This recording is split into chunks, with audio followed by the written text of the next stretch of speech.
Hello everyone, welcome to this week 6 of our course Metrics and Analytics of Marketing. Today's session is the first session of this week and we are going to address a different issue of marketing in this particular week. The title of this topic is Predicting and Combating Customer Churn. Right, so in the last week we have discussed about customer profitability and customers lifetime value. So whenever we discussed about customers lifetime value, there are various aspects through which customers lifetime value can be increased. One aspect is that you increase the contribution margin per transaction. Second one is you can increase the longevity of the customer's relationship with the brand, right. So these are various aspects. So if we talk about longevity of customers relationship with the brand, that gives you better value as compared to acquiring new customers. We have also understood the fact that a small portion of the customers contribute to a higher amount of overall value for the organization. Like we have seen it in ABC analysis, we have seen it in Pareto principle, we have also seen it in well curve. So if I just go by this Pareto principle, it talks about 20% of our customers contribute to 80% of our total profit. Who are these customers who are more profitable? They are likely to be the loyal customers. They are likely to be the retained customers. We also understood another related fact, which is that customer acquisition cost is very high. Therefore, it is always better to retain your existing set of customers over acquiring new customers for profitability as well as for long-term sustainability of the business. The moment we retain our existing set of customers, we are in a way ensuring that our future revenue stream are safe. And in order to do that, what we have to do, we must take certain set of interventions so that our customers do not switch to our competitors, our customers do not stop using our product category, our customers do not keep forgetting uses of this product or uses of this subscription. So if we can control all these things through certain tools and techniques, then we are ensuring the future revenue stream for our business. Basically, customer churn talks about all these tools and techniques and various interventions that can be taken in order to ensure that our customers are purchasing our brand and they will keep continuing towards our business value, right. So let's dive in more into what is customer churn, what is its definition, what are the various categories of customer churn. We will have a look into it and then try to go towards how we can reduce the customer churn and what will be the business implications if we can initiate certain interventions and control the customer churn. So first thing, what is customer churn? As per the definition is concerned, basically customer churn represents the percentage of customers lost during a given time frame. The word time frame is important here. It can be calculated in terms of year, it can be calculated in terms of month. So basically how many customers were there during the start of the year and how many of them has switched or left the uses of this product. Let's say there are 100 customers during the initial phase of the year and by the time we reach the end of the year, there are 20 customers who are no longer with us, who are not purchasing our product. Then in that case, the churn rate is 20%. We can also have a look into some of the real world examples of customer churn. First example, Netflix subscriber cancels the monthly subscription. The customer is, that means as of now, the customer is no longer with us. The customer is not contributing any value for our brand. We cannot sell anything, we cannot cross sell anything to the customers unless and until we can bring back that customer and onboard again, right. Similar example is Amazon Prime member does not renew annual membership. So, that is a loss of recurring revenue stream for us.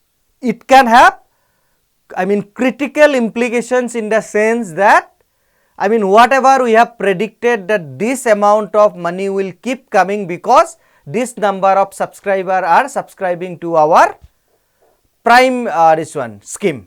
Another example is SaaS user. So, SaaS means software as a service. User terminates the enterprise contract. So, sometimes if it is a subscription based model and the churn rate is higher, it is a big dent for the organization in terms of the revenue stream. The last example of customer churn is that e-commerce customer ceases repeat purchasing. So, they are no more purchasing our product category or our brand. If that happens, then it is a direct impact on the revenue stream of our brand. Basically, the implication of customer churn is that each churned customer represents 100% loss of future lifetime value. We have already known how to calculate the customer's lifetime value. Basically, it is the present value of future transactions that is anticipated to be coming from each of these transactions of the customer. So, if a customer churn, that in that case even that forecasting, that predictions go in a wrong direction. So, probably we are overestimating our future revenue stream. That is why to control customer churn becomes one of the important area of intervention for any company. Now, let us have a detailed understanding of why customer churn matters a lot. Churn equal to your largest controllable revenue leak. We have already seen how revenue is leaked across various phases of marketing funnel. So, if we look at churn, customers have liked your product at one point of time.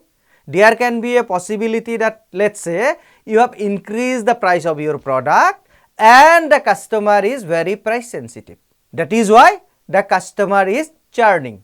The customer is probably switching to the competitors who are giving them a better value for money, right. So, that can be one aspect. Second one is that customer is a light user of your product. It is okay to have that product, but it is okay even the person can continue with his daily jobs without that product as well. So, in that case, the customers might have a tendency of forgetting the renewal of the subscription. So, it is your responsibility to remind or let us say create some behavioral nudges so that customers are continuously alerted about the fact that he is not renewing it. Customers are continuously reminded of the value that he is losing by not renewing the subscription. Let us again go back to why customer churn matters. If there is customer churn, in that case, it is a direct revenue loss for the organization. There is an immediate destruction of the cash flow. One more important factor is that customer churn represents bigger loss.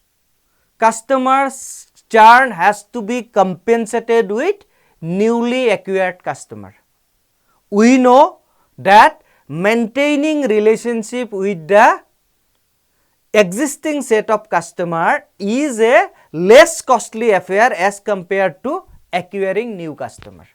Even if we are able to acquire new customers at the cost of churning customers, then in that case we will incur a net loss.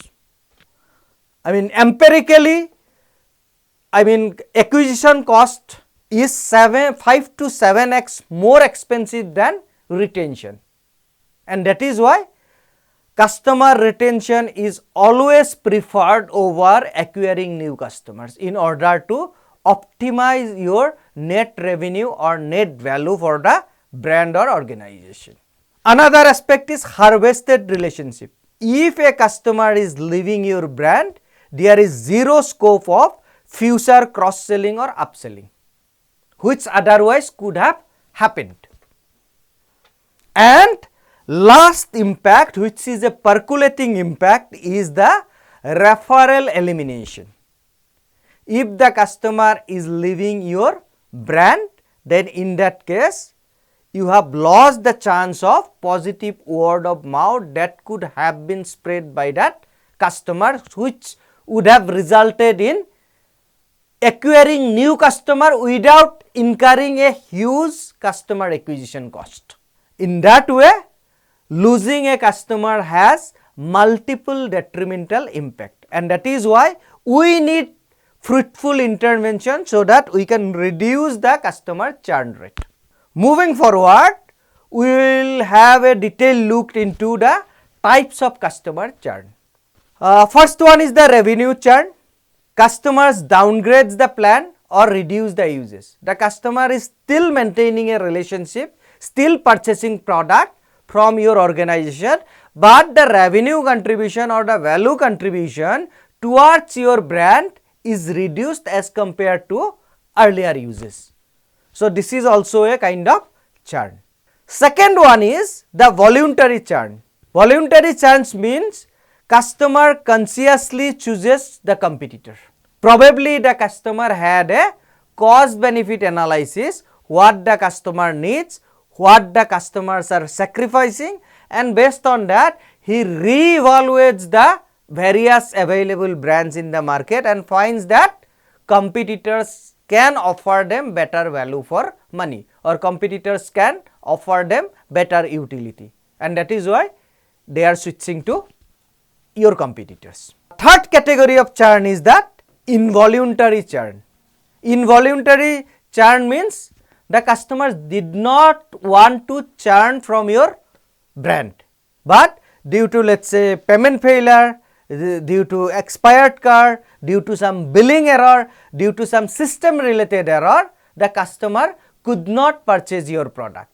Either the customers will wait to purchase your product at some other point of time, or customers will switch to other brand. So, this is called involuntary churn. So, involuntary churn can be rectified by reducing the system related errors. Then fourth category of churn is passive churn. Passive churn is something like, especially it happens when you are a light user of that product. You are not heavily using it, that is why even if you forget about renewal of that product, then in that case also your day to life is not impacted to a higher extent. You are forgetting the renewals, or let us say you are gradually disengaging in interaction with the brand. So, this is called a passive churn. Ultimately, the last category of churn, which is called a competitive churn. It is nothing but deliberate switch to better alternative based on my evaluation of the utility that I am getting from the product category and the brand, right. So, these are the 5 various categories of customer churn types. Moving forward, we will look into how we can operationalize churn for my business. First thing that I have to do is, like, in order to control the churn, what I have to do first? First thing is that I have to identify the customers who are likely to churn in near future. If that identification is done, then only we can initiate certain set of interventions to control this churn. The second thing that we have to do is, like, we should be able to understand why these categories of customers are likely to churn. Is it because of, if we increase the price of the product, as the customer is price sensitive, is there a high probability that customer would switch to competitor brands, probably who is giving you a better value for money, or is it because of our service level, our customer service, I mean the customer has been dissatisfied about our customer service. So, these reasons for churning has to be identified if we want to control them, right. First thing, identification of probability of churn. Second thing, the reasons behind the churn. Then only we can take the suitable intervention in order to stop them. Let us start with, first we have to define a customer, whether customer is a person, customer is a household, customer is an account, how we are defining the customer, that is important. Then only we will be able to identify the chances of churn and the reasons behind this probability of churn. Next is define inactive versus lost. There may be some customers who are not yet lost, who are inactive, probably they have forgotten to renew your product, but the moment they, I mean let us say remember to renew this product, they are not switching to other brand, they will stay with you only. So, for this case it is easier for you, because only thing that you need to initiate is some behavioral nudges. Probably you give them a wake up call for renewing this product or renewing this subscription. Then there can be another category who are lost customers, who have already decided or already gone to another brand due to some level of dissatisfaction with my brand. In that case, it is a big difficult job for you to, I mean, re-onboard this set of customers. So, some businesses have gaps in purchasing that are not true churn, that needs to be understood, and it is easier to handle as compared to those customers who are already lost, who have already made their mind to purchase the product category from another brand. Next way of operationalizing is usage of cohorts. What you can do, you can compare the churn by start of the month, in which month the churn is happening more. Then plan, for which particular plan the churn is happening more. Is it for my premium account? Is it for my prime account? Is it for my let us say VIP account? So, for which one the churn is happening more? Because this is extremely important.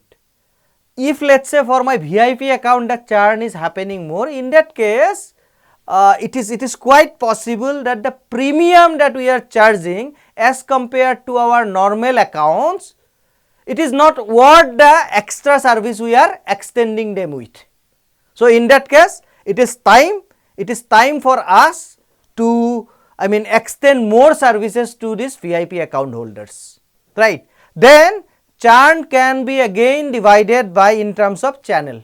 From which channel? Is it from the online channel that is the churn is happening more, or is it from the physical store that the churn is happening more? If we can identify that, then in that case we can identify what is the reason behind this churn, right. So, let us say the percentage of churn through online channel is more, then in that case probably there can be a problem with our content, there can be a problem with our I mean the way we are reaching to the customers in online spaces. So, all these things might be into place. And then why the customer churn is happening? If we can find out something that the customer who were onboarded from this particular campaign are churning more as compared to the customers who were onboarded from some other campaigns. If we do a bifurcation in terms of the acquisition campaign, then also we will be able to identify the reason behind its churn. So, let us say from campaign C, there were lot of customers who were onboarded from campaign C, but they were churning just after single transaction. Then in that case the possibility is that there had been communication gap in that particular campaign. Probably what was promised or what was apparently promised was not actually delivered to the customers. So, it is time for us to identify our communication channel. It is time for us to rectify our communication content. So, there can be a possibility that there is a misunderstanding between what we tried to communicate and how customer perceived it or received it at their end. There can be a gap. So this gap needs to be bridged in order to prevent the future customer churn. Then track leading indicators alongside the churn. So what is the reason behind this churn? Is it because of dissatisfaction? Is it because of this recommendation intent? It is because of this complaints, or is it because of this product quality, or is it because of this pricing? So all these reasons needs to be identified if we need to take the suitable initiatives to prevent more churn. So now look at the prediction. So how can we predict who are likely to churn from our brand? It is one of the important aspect of business. It gives us a early warning. A early warning system can help us identifying the customers who are likely to churn in the near future, and that is why it is easier for us to take the proactive action in order to stop this churn.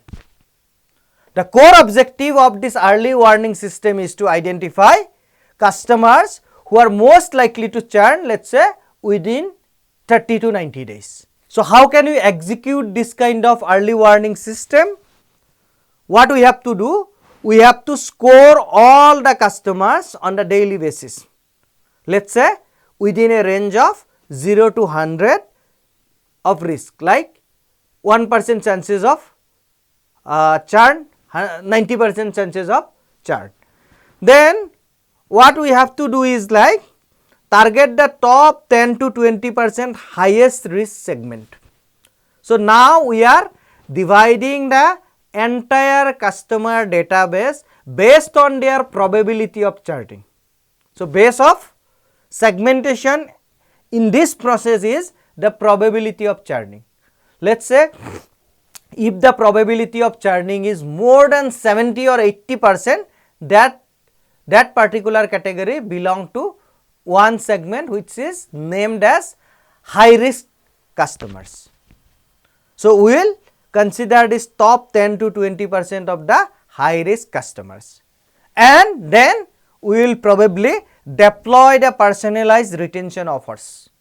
Let's say in terms of extending loyalty bonus, in terms of extending personalized messages, in terms of extending personalized counseling, or in terms of let's say extending some discounts. So all these things may play a role depending on the particular context and the product category, or depending on the region for which they are likely to churn. Then what we can do is we can practically speaking we can convert 25 to 40% of the predicted churners. So if we can even save this 25 to 40% of the customers also, then also we have done a very good job, in the sense that because these customers are likely to stay with her for a longer period of time, and it is ensuring some fixed income for a longer period of time, fixed business value for the firm for a longer period of time. One thing that we have to keep in mind is that proactive retention beats the reactive recovery. Proactive retention means before the customer switch to other brands, if we can identify their risk factors and then take the proactive actions, take the suitable remedy in order to stop them, it is always easier as compared to if the customers have already decided and probably already switched to other competitors' brand, then it is unlikely, it is difficult for us to bring them back to our company. So that is why proactive strategy is always better than reactive strategy, especially in the context when we talk about preventing the customer churn. Now how do we? Let us have a look at some of the important metrics associated with customer churn. The formula for calculating the standard churn rate is churn rate equal to lost customers divided by total number of customers at the start of the period, such as at the start of the year or at the start of the month, multiplied by 100. This is very basic definition of churn rate. I mean, let's say during the initial phase of the year there were 100 customers, and at the end of the year, out of these 100 customers, only 80 customers are still purchasing our brand. Then in that case, the churn rate will be 20%. We can also calculate the revenue churn rate rather than accounts churn rate. Initial definition was previous formula was for churn rate as per the account is concerned. Now we can also calculate the churn rate as per the revenue is concerned. So revenue churn rate is equal to revenue lost to the churn divided by total MRR at the start of the year multiplied by 100. So basically it is what is the anticipated revenue and what is the actual revenue. So anticipated revenue minus actual revenue divided by total anticipated revenue gives you the value of revenue churn rate, right. So I think it is quite clear for all of us how to calculate the revenue churn rate. Now the churn measurement checklist. So what we have to do in order to stop or prevent the churn, you have to identify the leading indicators of churn, like whether is it a increase in price, or is it a decrease in quality, or is it decrease in price or improve in quality by the competitors? Is it because of the customer satisfaction? Is it because of the customer service? Is it because of the net promoter score?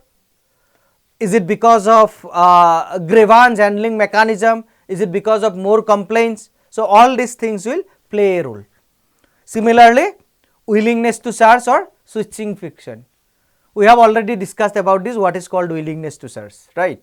So it is all about the number of our customer, this one percentage of customers who are ready to delay purchase or let us say switch the stores in order to stay with your brand. Now let us have a look at this definition of churn management. Churn management is the practice of understanding, anticipating and mitigating customer attrition. It is a critical part of customer relationship management strategy, enabling the business to identify customers at risk of leaving and take the preventive action to retain them, right. So it is all about identifying who are at risk, identifying the reasons behind the possible churn and taking the remedial actions in order to stop this attrition. What are the benefits associated with churn management? First, if you can manage your churn properly, it gives you a revenue stability. It makes the business cost effective and makes the business profitable, because we already understood that acquiring new customer is costlier as compared to retaining the existing set of customers. Third one is that if you can prevent churn, you are increasing your loyalty level. So loyal customers are always a competitive advantage. If you have a strong base of loyal customer, in that case the competitors cannot beat you in the market. You always have a advantage over your competitors, and ultimately you are also optimizing the customer's lifetime value. If you are preventing the churn, then it will increase the customer's lifetime value. As we said, like customer lifetime value can be improved in terms of, let us say, increasing the per transaction value or increasing the frequency of purchase or increasing the overall longevity of the customers. So if we are increasing the overall longevity of the customers, overall customers lifetime value will also increase. Then let us have a look at the ways to reduce the churn. First thing that we have to, we are repeatedly saying this, is that if you want to prevent the customer churn, then first you have to identify the customers at risk. Second, you have to invest on customer success, right. So you have to invest on initiatives which gives better customer satisfaction. Then another way is provide excellent customer service. If customer service is good, post purchase service is good, the customers are likely to stay with your brand for a longer period of time. Then especially if you are dealing with price sensitive customers or you are dealing in a value for money segment, then in that case you should always extend with a fair pricing policy. Then data driven decision making, make the decision based on the data, what your metric indicates, and you should always come up with strong loyalty programs so that more and more number of customers stay with your brand. Now we will look into a case study. This case study is about Mentions media monitoring platform. So this particular platform suffered a 22% monthly churn despite strong product market fit. There was no problem with the product, there was no problem with the segmentation strategy, there was no problem with the target segment. Target segment is well understood, the product is offering the value as per the needs and expectation of the target segment, but still there was a churn of 22%, which is considered to be high, right. Customers understood the value initially but stopped logging in after 60 to 90 days. They were happy, but suddenly they stopped logging into the system, let us say after 60 to 90 days. Their head of customer success led a cross-functional task force that built a churn model using a login frequency decay plus alert fatigue signals. So they have developed a model to identify why this churn is happening. This particular XGBoost model flagged customers whose weekly logins dropped greater than 50% from the baseline and who dismissed the alert more than 70% of the time. So these were identified, and then the real time scoring pipeline integrated with the intercom, automatically triggering 3 touch point sequences. The first touch point was peer success story carousel, then second was live 15-minute webinar showcasing the return on investment of subscription of this platform, and third one was competitor benchmarking report, how you are better as compared to your competitor in terms of return on investment of this subscription, right. So what was the result? The churn dropped from 22% to 70% in the first month itself. So it resulted in basically monthly recurring revenue MRR of, the monthly recurring revenue stabilized at $450K, right. So if you can prevent churn, it ensures the monthly recurring revenue. What is the insights from this particular case is that education prevents value confusion churn, and customers were not actually dissatisfied, they just forgot why they signed up. So it is, it is a learning for you, it is a managerial implication for you that you need to initiate the behavioral nudges so that customers are kept reminding about the subscription and renewal of this product. And this is a live example of how preventing the customer churn can actually leads in a better business value. I'll close this session with a sentence. It takes months to find a customer, but it just takes seconds to lose one. Therefore, you should be very sensitive whenever you are dealing with the customer service. You should always take initiative in order to retain your existing set of customer. You should take all the possible proactive actions to prevent the churn of your customers, right. So this is for today's session. I will see you in the next class. Thank you.